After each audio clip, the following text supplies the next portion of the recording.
Hello, everybody, and welcome to the Embracing Only podcast with Olivia and Archita. I am so excited to introduce our guest today, Rupal Patel.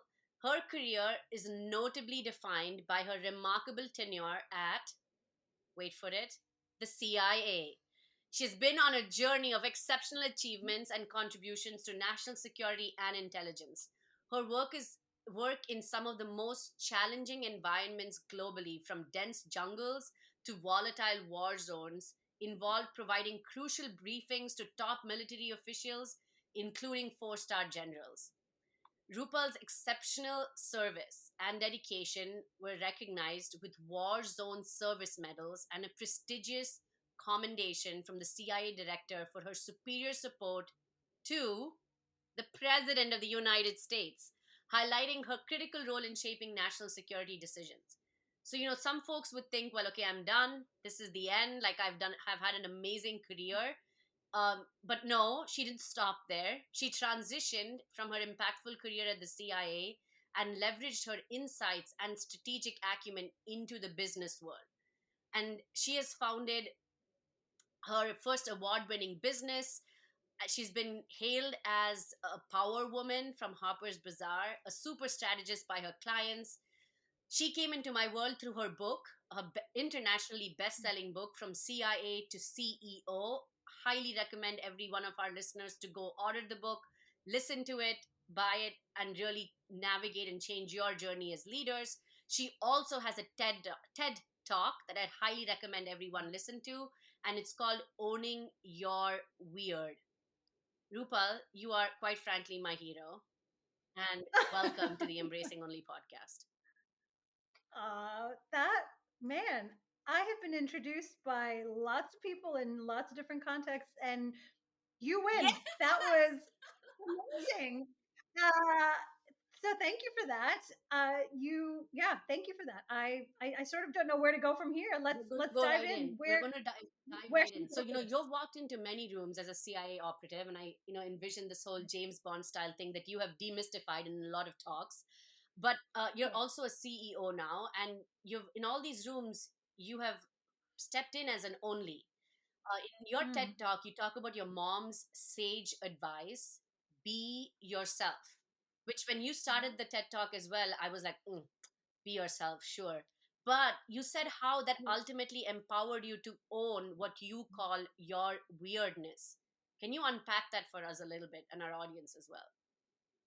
Gosh, yes. So, just hearing you sort of reflect that talk back to me and some of the things I shared there gave me chills because many of us will have these moments in our lives where memories from even a very, very young age that really stand out for a reason. And just to give your viewers and listeners a bit more context, that conversation I had with my mom, I think I was maybe 6 or 7 years old. And at the time, I was very self conscious, very uncertain, um, very introverted, and almost painfully introverted child who was also desperate to be one of the cool kids, right? I Mm, wanted to be like hanging out with the popular girls. I went to an all girls school mm, and getting invited to their birthday parties at like Hello Kitty and all those things that are important when you're 6.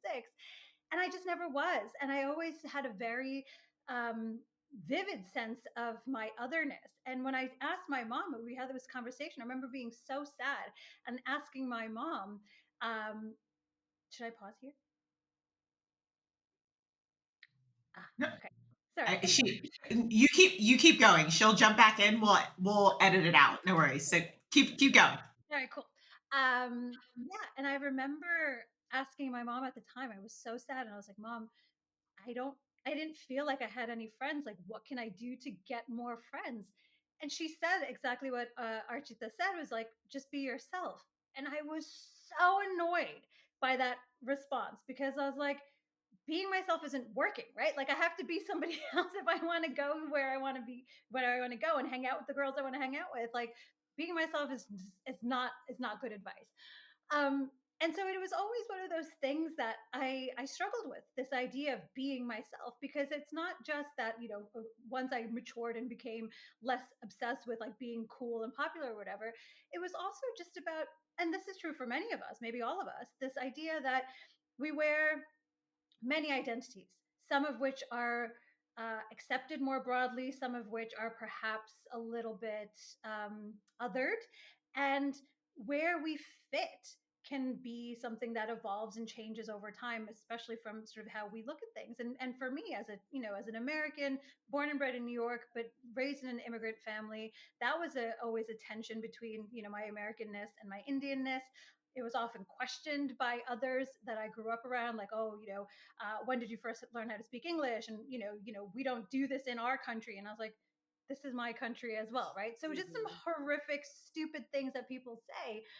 Really, I would internalize a lot of that, right? Because I think one of the sort of double-edged swords that I have in my personality is I'm very empathetic. I absorb a lot of energy and I absorb the emotions and things from people around me. And that can be a beautiful thing. It can be a wonderful thing. It can also be a really damaging thing depending on who you are absorbing those things from.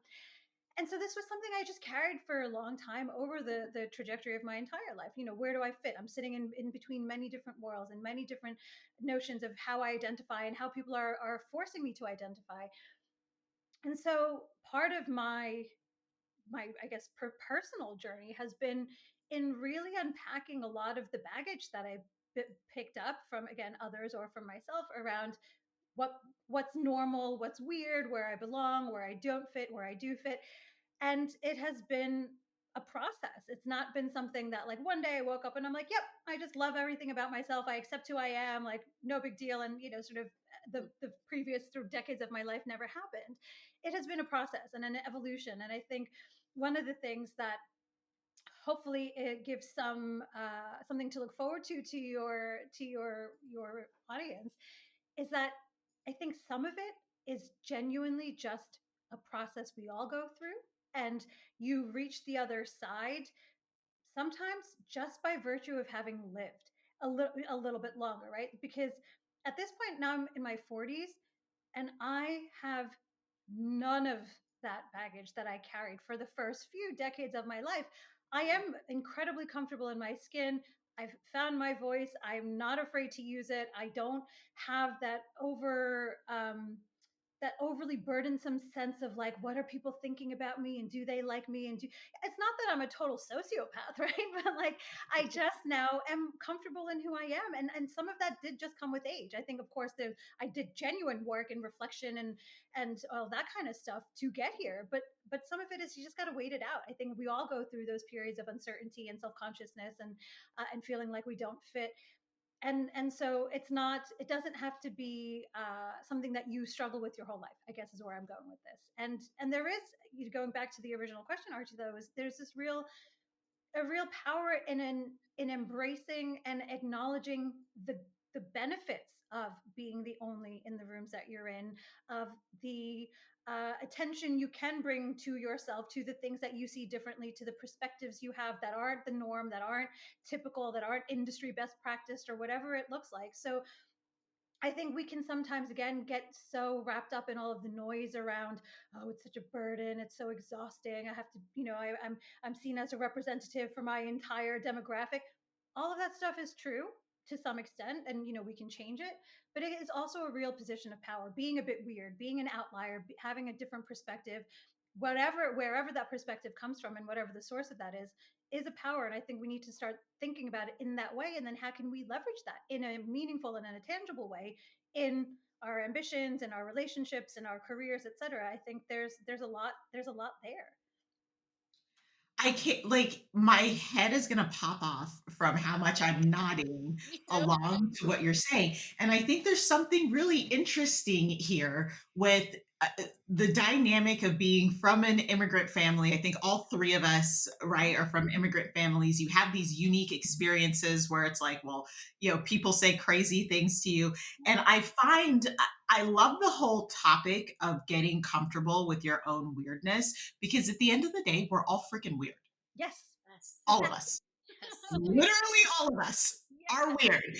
And it comes out in different ways, right? Like my husband, every day, he's like, why are you so weird? And I'm like, well, you chose this. And he gets the extreme weirdness out of me because I'm so comfortable. right? And maybe I lock away a little bit of the weirdness when I'm out in public. Yes, I don't get arrested for being super weird out in public, but I think it's so fascinating what you're saying. I 100% agree that some of the comfortability comes with time because I do think the 40s are definitely the best decade because we give zero F's about anybody Yes, else's opinion. Like we really do. looking forward to it. So, Totally. We really do at this point. We're like, take it or leave it. This Yep. is what you're getting. But Yep. I think it's interesting because we do have some less tenured, let's call it, listeners that may be still in the thick of, I don't fit here. And Yep. something we hear a lot, Rupal, with our audience, people within or external to women, within or external to corporate, maybe they've shifted out of corporate and they're in the spot where they look up Mm-hmm. and they don't see anybody that looks like them. Right. Right. So, to parallel to your analogy, it might be I look up and I see what I have described the cool kids, right? And the Mm-hmm. cool kids could be cool because they have power or they, whatever, they have subject matter expertise and you want to be a part of them. What advice would you give women right now that are still struggling to find themselves, right? They're still trying to fit in Yep. versus just being and Yeah. being happy with being and being happy with finding the tribe that resonates with their being instead of trying to um, create this persona to fit into a space based on our perceptions. What advice would you, if you had to sum up your advice, what would you say to those women? I think one main thing is first and foremost, you get what you're looking for, right? So I think so often there's this selection bias, or like, there are many psychological biases that we all come to every scenario with. But so often, if we go into a situation thinking, oh man, there's nobody in here like me, and I'm so different, and I'm so, I don't belong here, we will find endless data points to support that narrative. Because, of course, there are many, many data points that will support that narrative. On the flip side, and this isn't just like a weird mental, like a mindset trick, this is reality, and it's born of psychological research. If you go into a certain context thinking like, I belong here and I am like the others here, it may not be obvious just yet how I am similar or why I do belong or how I do fit, but I'm willing to at least look for the data that supports that hypothesis. You will surprise yourself in realizing how much you do see and how much similarity you do find. Because so I will give you an extreme example, and actually it's very personal in some ways too. When I served in one of the war zones, I spent a lot of time with our security contractors, partly because they were the ones, sort of who I needed to go out into the world with and to stay protected, and also just informally when we were on base, and just chatting over meals and that kind of thing. And one of the things, superficially, we have nothing in common, right? I'm a nerd. I love getting degrees. I'm here in this very specific context as an analyst, as a briefer, as I'm there for my mind, not my muscles, right? They are, of course, the opposite. They're the protectors. They're the ones, who are there to physically provide security and all these other things. And yet, over the course of those conversations, they're not my natural people, right? But I was thrown into an environment where I think the percentage of men to women was like 95% men to 5% women, if even that much. And more often than not, my breakfast table, the cars that I was traveling in, all of those things were men in a very, very different, from a very different world and context. And then you have conversations and you realize that there are shared ambitions or shared insecurities or just shared outlooks on life. It's not always going to be the case, of course, but the reality is, if you are willing to look for the data, engage with other human beings, you can look for similar things. It's down to, I think, just realizing, sort of one of the things that Archita said earlier, is that everybody, or maybe Olivia, you said it, everybody is weird in some way, right? We're all trying to figure out like how we fit in, and we're so focused on ourselves that it's hard to get the perspective that actually other people are going through that same process, because superficially they seem like they belong and they fit, but they are going through the same thing. And I cannot tell you the number, for example, of men, big, brawny, muscular, like seemingly cocksure men who I had conversations where they were having all kinds of relationship uncertainty and insecurity. Some of them had some serious weight issues and sort of body dysmorphia issues. Some of them were struggling with eating disorders. Like, so these things that we project on others are so often just that. They're just projections, either projections of our own insecurities, projections of our own biases, et cetera, et cetera. And of course, the same is happening in the other direction towards us, right? So all I would say is, like I shared earlier, to anyone in your audience who's trying to figure out how they fit or if they fit or why they fit, look for those examples where you do, because you will find them. You have to make a bit of an effort. You have to be willing to challenge your own insecurities and challenge your own assumptions about yourself and your assumptions about other people. You can find commonality in any context, pretty much.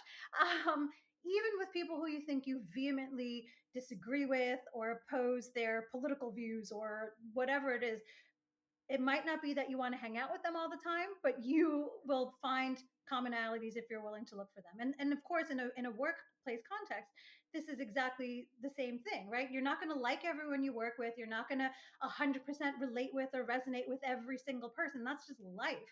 But you will find your people. You will find your tribe if you are willing to look. And they won't look like what you might expect. Again, going back to the CIA, my tribe was a bunch of really, really nerdy looking guys. It was some of these security contractors. It was some badass women who did incredible things that I would never have imagined were even things that a human being could do, and everything in between, right? And it's not like I could do every single thing that they could, but there were elements of commonality between them, and they were so disparate in their upbringings, in their views on things, in their politics, et cetera, et cetera. But those were my people, right? We found like commonality. And I think, I say this a little bit in the TED Talk, like one of the great things about working at a place like the CIA, but also now, to be honest, I've been exposed to so many different organizations, pretty much working in any large organization. Everyone's weird in some way. Everyone feels they don't fit in some way. Everyone is going through a similar conversation. Maybe they're hiding it better, or maybe they've dealt with it more effectively, but everyone's going it. So again, go into these contexts almost assuming that everyone is on the same page as you are in going through those same certain uncertainties and questions. And then you will, again, if you're willing to look for it, find the commonalities and proof that you belong there. Yes, I mean, so much resonates because, So you much. so much, like so much. Because, as I said, like this could be a 3 hour conversation for this very reason. But, when you're walking into these spaces, we sometimes subject ourselves to the belief that we need to show up in defense to Mhm. protect who we are, why we are, and what we believe. But if we change that to say that, irrespective of there are lots of inequities in this world that, Yeah. afford us the chance to speak up or not. um, if we show up knowing that, these exist but not coming from a place of defense, we give others and ourselves the opportunity to actually be the it we are Yeah. seeking around Yeah. us, right? Yeah. So, Yeah. For sure. Rupal, there were two things you said, and I think it was in a blog because you are a prolific writer. Oh my goodness. I was just like, what the heck? No wonder I'm like, you need to have 5 books out because it's unbelievable writing. But you I'm said working on it. Don't worry. that's awesome. That's so Yeah. great to hear. Yeah. Because there are two things you said, and we're talking about this journey of life. We spoke about our 40s and others too, but there are two things you said in one of the blogs, which was commit to the process and not the outcome. Get Mhm. comfortable with the repetition, the tedium, and the trade offs. That Yeah. is so hard to do for Uh-huh. people who have been raised in, or even like people who are like, we call it as strengths finder activators, like, we're action oriented and Yeah. things like that. But when you're on this journey of, like, accepting who you are and like standing in your own power, it is a process. And Yeah. the outcomes, and like, as you said, the people you ended up having in your tribe, they may not be as you'd envisioned it. So could you unpack that for us a little bit, and how has it shown up in your life with regards to like staying committed and recognizing that repetition, the tedium, the trade-offs will pay off? Oh, actually, I think to refine it even further, you actually don't know if the repetition and Mm. the tedium will pay off. You Yeah. hope it does. And I think part of the challenge is not just committing to a process, but committing to the right process and being willing to tweak and course correct along the way if required. But I think we have no other choice, right? I guess for me, I try to keep things as simple as possible, but no simpler. And the way I view things is very, very clear for myself anyway, is if I care enough about something, then I have no choice but to do the work required to get it. So if Mm. I want to be an author, if I want to make the impact in the world that I have set my sights on and on making, then I have to commit to the tedium, to the showing up, to the stuff that I don't always like to do, but I have to, because if I don't do that, the chances of me having the result I want are zero. If I Mhm. do that, I've improved my chances. I haven't guaranteed anything because, of course, there's a million things outside of our control that can affect the outcomes that we're looking for. So for me, it's about almost having a like a I hate saying zen because it seems so whatever, but like almost a zen approach to my efforts, right? I will do what I think will lead to the outcome, but not get so obsessed over the outcome that I lose patience and then just stop it when results aren't happening fast enough. So I think it's one thing is just being very very clear about what's required to get the thing that you want, because we're so overly bombarded with this idea of like quick wins and overnight successes and having things come easily, and our lives, especially in the countries that we're all living in, are so easy Oh that we God. just Yes. expect things to be easy. That's not how it works, right? Like anything, there's so many quotes around this. Like anything worth having is worth fighting for. Anything, if it was easy, everyone would be doing it, and then it wouldn't perhaps be as reward. Like there's so many ways to frame this. So I think you can never guarantee results, but you can give yourself the best chance of getting there if you do the work and you commit to the process and the tedium and some of the stuff that you hate. Or you just have to accept that you don't have it in you and you're not willing to make the trade-offs and the sacrifices to get that thing. I think it really is about being honest with yourself about what you're willing to give up in order to get the thing that you want to get, because it's not going to be easy. All of the people that we admire, all of the people that we view as success stories, or what inspiration or whatever else, they busted their asses, right? We were not there behind the scenes for the grueling and like soul destroying setbacks that they had. We didn't get to see all of the snot and the tears and the emotional turmoil. We saw none of that. They went through it because that's an inevitable part of any success story.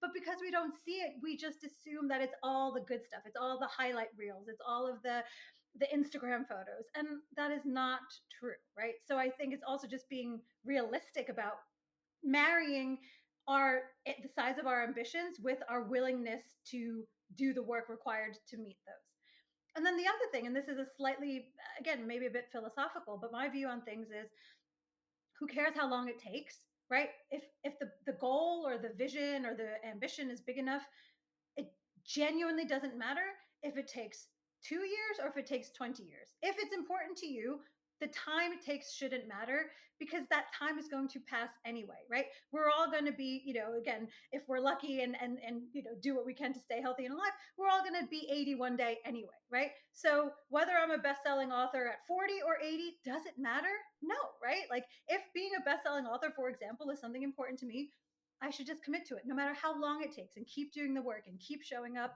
because that time is going to pass anyway. So either I fill it with pursuing my dreams and obstacles and challenges and all, or I decide it's not worth it and I give up. So it is that simple. Gosh, and Olivia, I want to turn this over to you, but I want to just put a quote out there that I read that Rupal you put out, which was, never give up on a dream just because of the length of time it will take to accomplish it. The time will pass anyway. Oh Yeah. my gosh, when I read that, it felt like a slap in my face because I needed that right Yeah. now. Because I just stepped out of the corporate like hamster wheel about a Mhm. year and a half ago, and as I stepped out on my own, there is this a sense of urgency to prove that what you have done like was all worth it and it means something, etc. And it was such a great reminder. So if for all our audience listening in, like, get on to like Rupal's like blog posts and go through it. It will be your one-on-one therapy session as you go through each one of them, because it is so enlightening. So it was so Well, valuable. I thank you so much. And yes, please, everyone, I would love to have you sort of read more of what I'm putting out into the world. That is not my quote. I love Ah, that quote, and I quote it very, very often. And I can't remember who the original person who said it was, but for me, that has been like my guiding principle. Because I will, again, just to give you a sense of the time things take, right? I I do a lot of public speaking now, and I've been doing public speaking formally for the better part of the past 11 years. For the first 6 years of that, I was doing it totally for free, right? mm, I was like, I just love doing this. It's, I like the engagement with audiences. I like having to think about how I'm going to share a certain message that's going to resonate with them and blah blah, all of that stuff. I did it purely for the joy of it. And then I was like, wait a second, I can also get paid to do this, right? It's not like it has to be either or. And that process took, then now for the past 5 years, once I started formalizing it and charging for my talks and that kind of thing. Again, it wasn't an overnight success. It wasn't like, oh well, that in those first 6 years then just launched me to like super stardom. It has been slow and steady, sometimes slower than I would have liked, sometimes less steady than I would have liked, but it takes time. And I would say genuinely, it's only probably in the past 2 years, maybe 2.5 years, that I feel like the momentum is finally broken and I'm in the place that I want to be with that one element of my career. So, if I had set out from the beginning and given myself an arbitrary deadline, like I have to do it in 2 years, then you just, again, you're setting yourself up for failure. But if you're a bit, and some things that I appreciate do require a bit more of a time limit to it to some extent, but genuinely and generally our ambitions don't, right? And so I think it's important to also recognize that our deadlines are so arbitrary, and we've been socialized into thinking in quarterly or yearly targets. Why are they any more valid timescales than 2 years or 10 years or 30 years, right? They're mm. arbitrary. So also acknowledge the arbitrariness of so many of the time scales that we put on things, because at the end of the day, genuinely, it does not matter how long it takes. I mean, I have been itching to jump in here because you ladies are, I mean, you're saying so many things that I'm like, I'm losing track in my head of all the things that I want to jump in. But to rewind for just a second, I think there's a couple things that you said that I got to pull out and just make sure people caught them. The first one about finding your tribe, like embracing your weirdness so your people can find you and you'll be surprised what your people look like, is the most powerful message that I want everyone to really think about, right? Like we often, so often discount because of our own biases, right? And some of it is experience, right? It coming from, the backgrounds that we all come from. We've had some pretty gnarly experiences over time, but you have to be so careful not to weed out your potential village because they look like someone that Yep. gave you a hard time, right? So I think that's number one.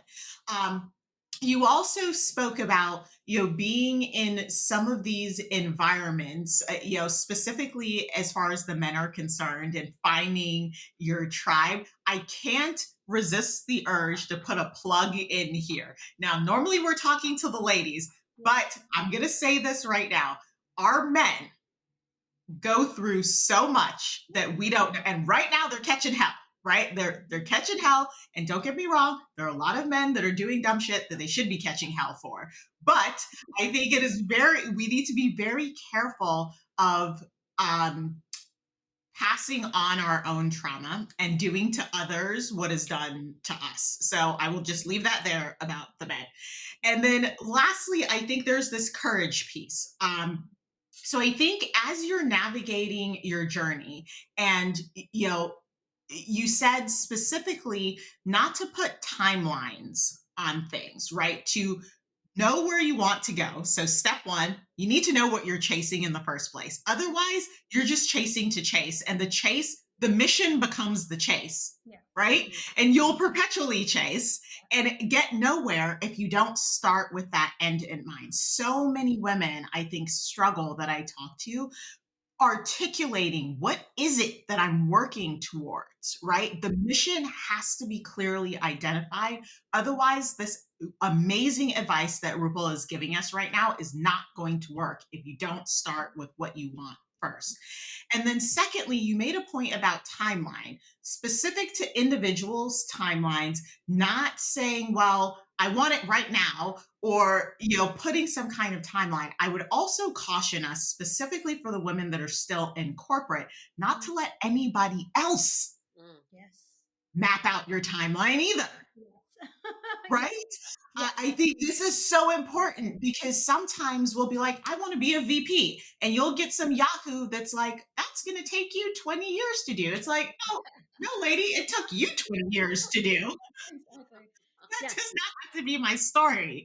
Right? So it's so important to not do the timeline thing yourself, but also snatch your power back and don't let other people tell you how long it's going to take you, either. I think that's so important. So Rubel, there's something I want you to talk to us about, because I think you had you in your journey in the CIA, you had real fear, Mhm. right? Where you've been in these situations where bodily harm, potentially death, were a real thing. Yeah. But a lot of us, right? And I resonate with that. I'm sure you probably checked up on both of us.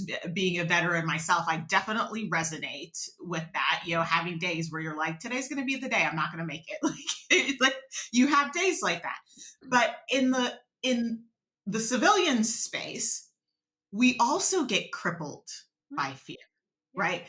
Crippled by fear when you walk into a room and you don't see anyone that looks like you. Crippled by fear when you can't figure out who's foe and who's ally along your journey. Crippled by fear to say out loud what you want and be unapologetic in the pursuit of that.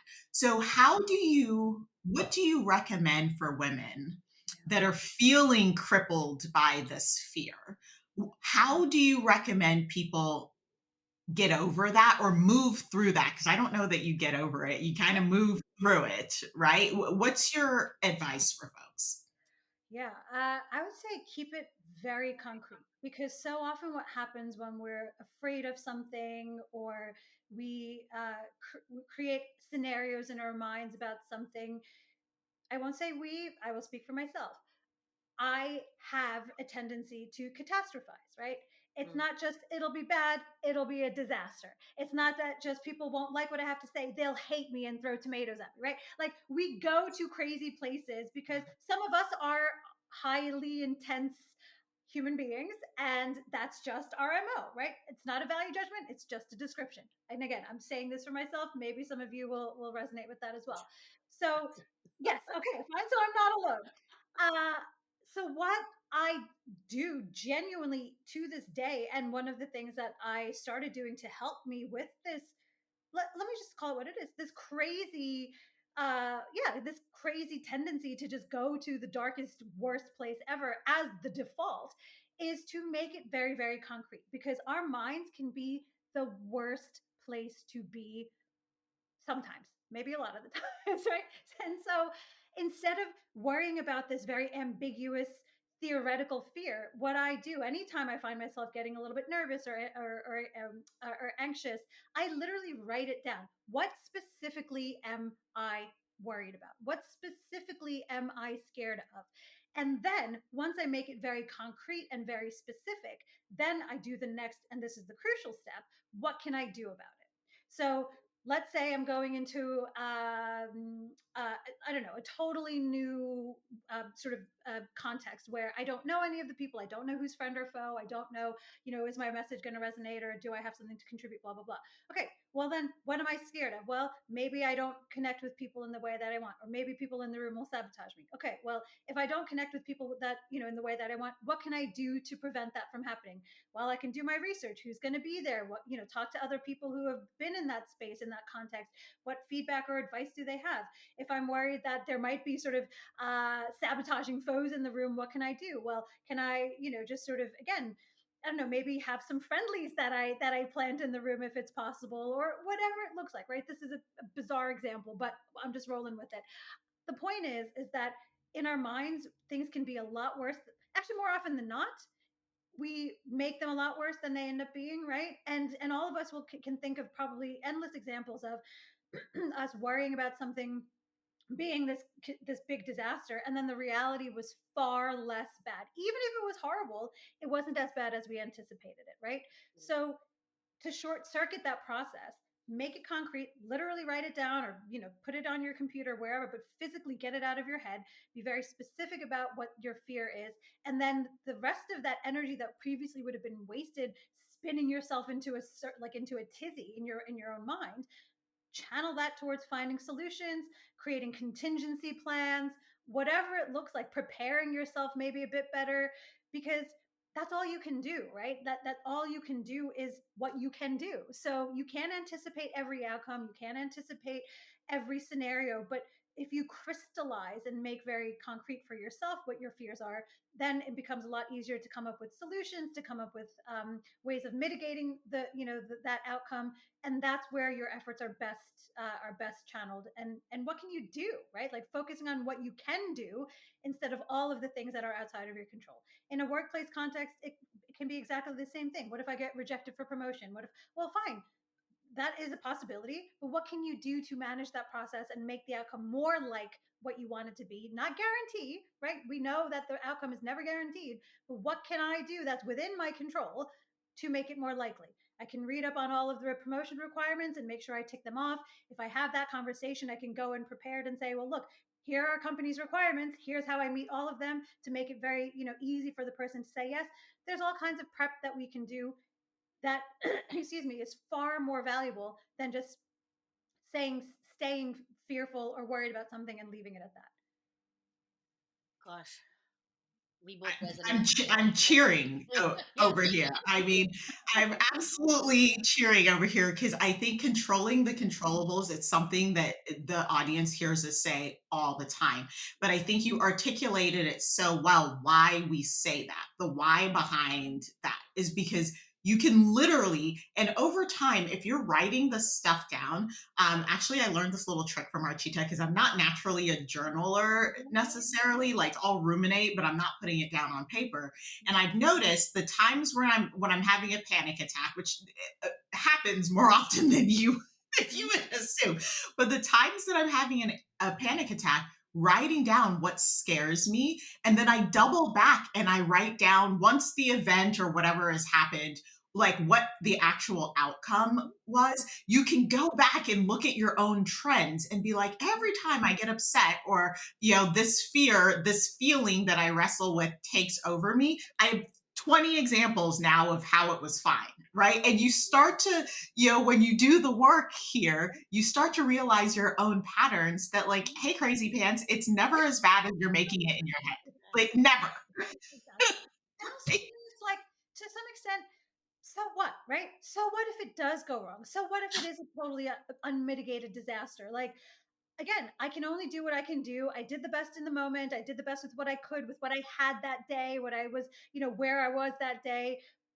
So what, right? And I appreciate that there are some so whats that have higher stakes than others. So I'm not, sort of diminishing the importance of any of these situations. But also, I think we can get so weighed down by the way, again, what's going on in our heads, that sometimes just thinking through, well, so what if I don't get that promotion, or if I do bomb that presentation, or if, again, make it very concrete, what is going to happen, what is the actual thing that would happen if in that worst case scenario.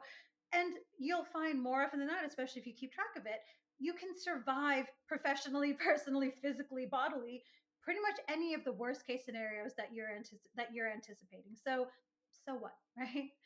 Gosh, yes. I mean, this so what is an interesting, interesting two words, quite frankly, because I was raised in, this is my personal journey, right? So when you're raised a certain way, where it's like figure out all your so whats, Yeah, that goes sends you into a whole other tizzy of absolute madness because you yeah, feel unprepared if you enter a situation and you don't have the five so whats figured out.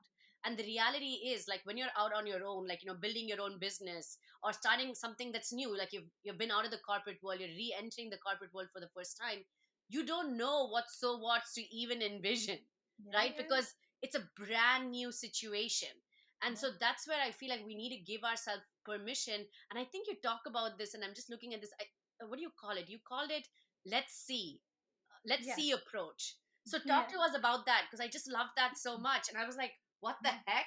There's an Yeah. Indian woman of Indian origin who says, let's see. This is nonsense, Yeah. Caucasian garbage. So I was like reading it and I was like, oh my God, I resonate with this. Because Yeah. you talk about pushing beyond your self imposed limits. So tell us Yeah. more about this let's see approach. I think this ties into something that we talked about earlier, right? This obsession we have with cause and effect. If I do this, then this will happen. If I put in 10,000 hours of effort, then I will get this outcome, or whatever that causal connection we make.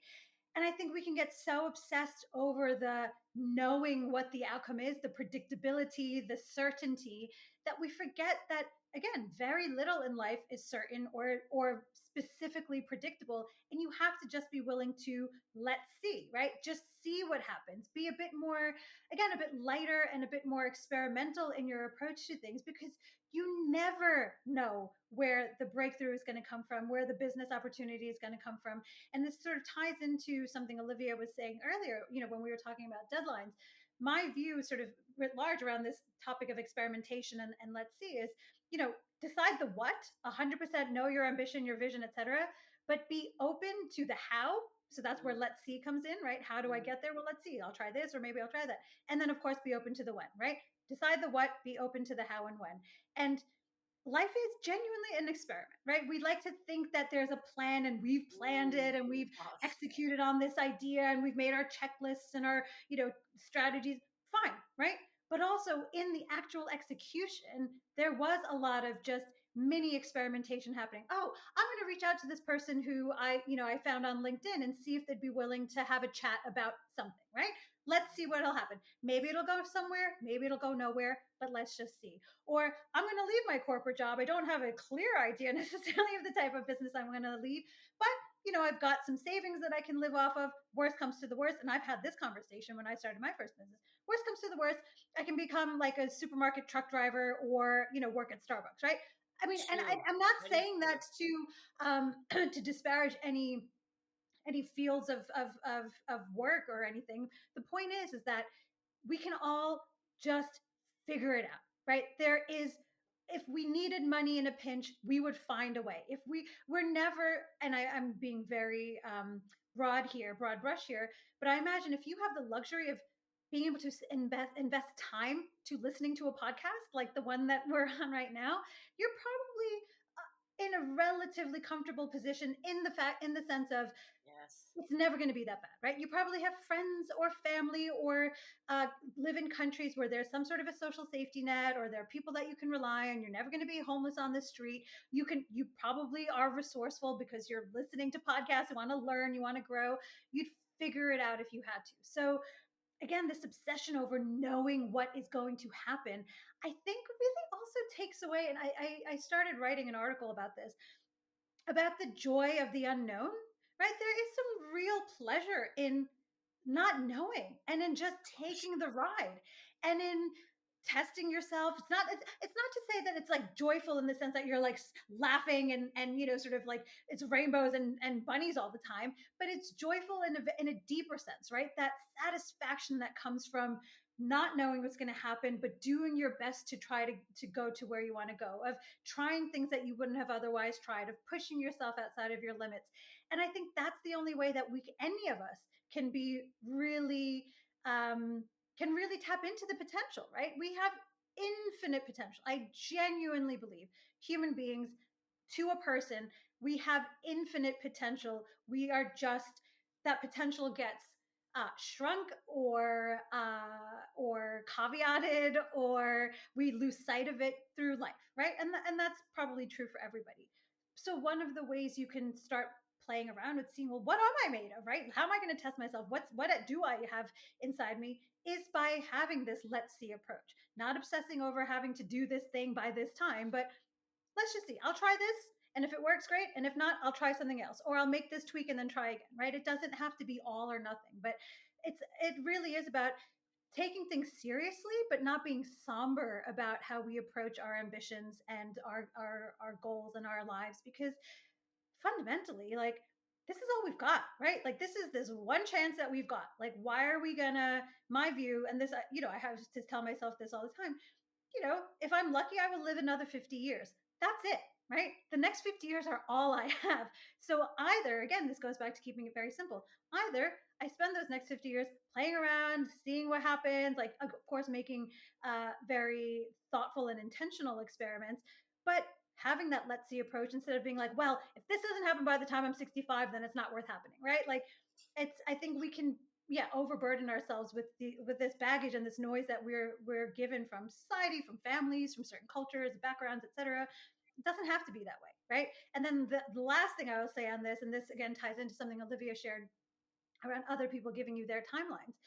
Whenever you hear yourself saying, I should do something, my first response to that is to question where the should comes from, because we are all products of families, school systems, societies, cultures, maybe religions, whatever it looks like, that give us these like rules. This is what life is supposed to be like, and that's what success is, and that's what, fine. If that resonates with you, if that aligns with your values and who you are as a person, cool. By all means, follow that. If it doesn't, if there is that tension, and if you feel like, oh, well, why should I? Or why, where, question it, right? I think whenever I do this now, whenever I find myself saying I should do this or I shouldn't do that, or I should be here at this point in my life, or I should be this kind of a parent, or I should be this kind of a leader, where is that should coming from? Did some bullshit sort of like, I don't know, meme or newspaper or TV show give me that idea? Or is it something that I genuinely think I should do? And once you unpack that, you might surprise yourself and see actually a lot of the shoulds come from other people and other sources and are not aligned with our values or our goals or our ambitions.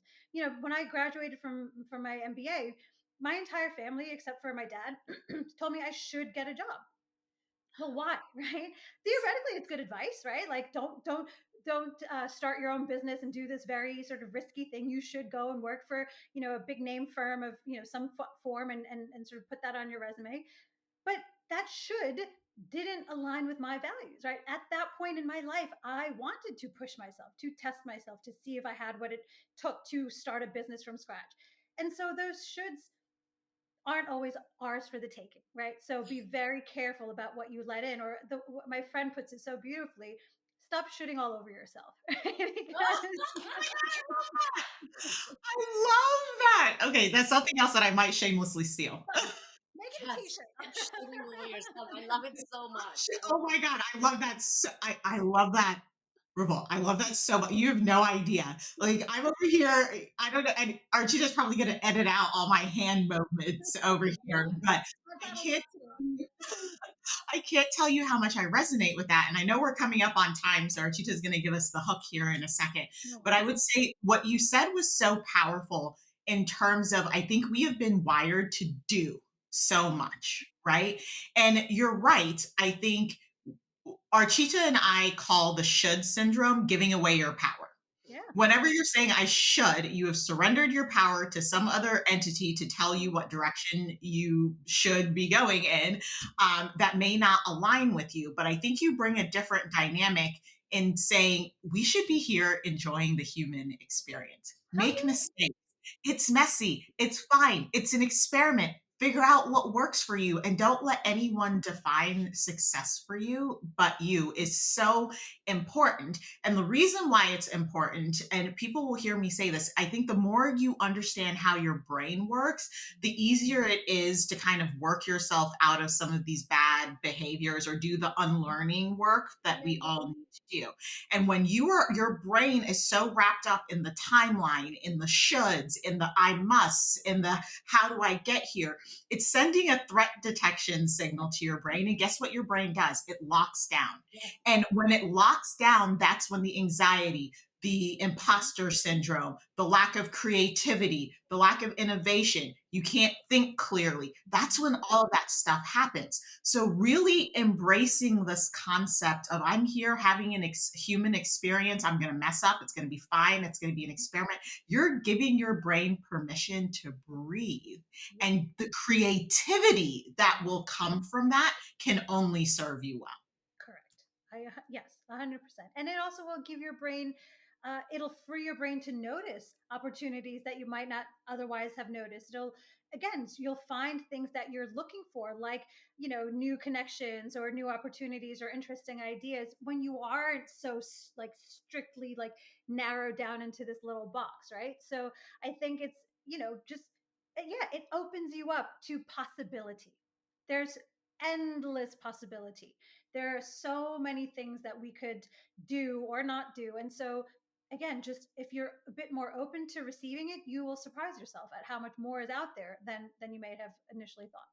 So, Rupal, I have like 10 more questions to ask you, but we are at time. So, this is what I'm going to do though. I'm going to give the gift of two titles, actually, just because that's all we have time for. And then I'm going to, of some things that you have shared with your audience before, because I really want our audience to like grab onto this. And I want you all to go and spend a few hours this weekend just reading about everything that Rupal has written out there. And if you have not bought her book, get her book.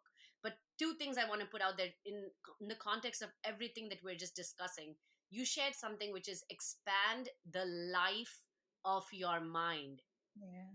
When I read that, I had to sit with it really and take time to understand, like, how am I regularly feeding my brain with dissonant thoughts that are different from mine, with ideas that are different from mine, with not small ideas different from mine, but really big ideas, Mhm. really big thoughts.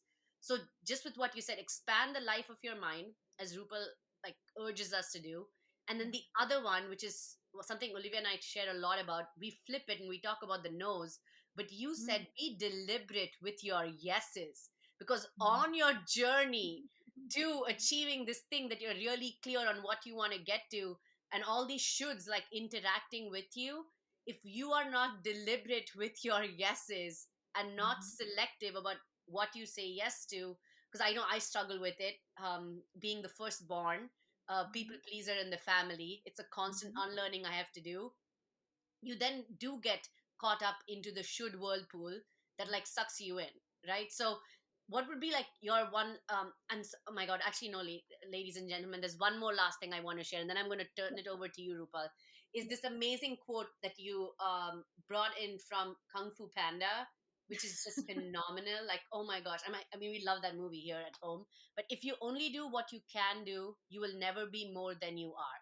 Yeah. Goosebumps. So with that, I'm going to turn it over to you, Rupal, to like first tell our audience, if you want to emphasize on any of these, please do so, but Yeah. also where they can find you, Yeah. how they can book you, to Yeah. come and like engage their audience. And Yeah. then Olivia's going to close us out. Amazing. So I'll answer the easy question first. Where you Yes. can find me is I'm on Instagram at Rupal Y Patel, or you can find me on my website, which is also rupalYpatel.com. So make sure you add the Y, the middle initial, but yeah, it's just rupalYpatel.com. And then you can learn all about ways that we can work together with your company or individually, etc. Um, but yeah, I think the intentionality behind what we do in life is probably the recurring theme in everything that I do. And of course, it can take many different forms. And I pull an inspiration from things like Kung Fu Panda, or astrophysics is my one go-to Ooh. place for just expanding the life of my mind. And Neil deGrasse Tyson is probably my favorite human being. He pulls me out of the depths sometimes where I'm like, God, the human race is headed towards like Armageddon and calamity, right? I'm like, nope, we're good, because there are still people in the world who are like Neil deGrasse Tyson, and like we'll be okay. So just a random aside, but I think, yeah, it's about being intentional, right? It's about what I shared earlier. We have this one shot. If we're lucky, we'll have 80 plus years on this planet. So be thoughtful about how you're investing that time. And some of these things aren't, well, most of these things won't be easy. You might have to let go of relationships or ideas or self identities that you held on to so dear for so long. But at the end of the day, like, this is your one chance. Make it what you want, right? Do it with integrity, do it, without destroying other people or the planet, but make it count in whatever way you want to make it count. I think that's really, for me, is the big thing, is about just, yeah, not wasting this massive gift that we all have, which is being alive. Love it. Love it. Amazing. Well, I think, Rupal, that takes us home for certain. I encourage everyone, like Archita did, to go check out literally any and everything that Rupal is doing. Go find her, check it out, expand your mind. And I think you left us with the best wrap up that we possibly could have by just enjoy your life experience and work hard to try new things. You never know where those paths will take you. So, thank you everyone for joining us yet again. We're closing out here. We hope to see you on the next one. So, as always, take care of yourselves and take care of each other.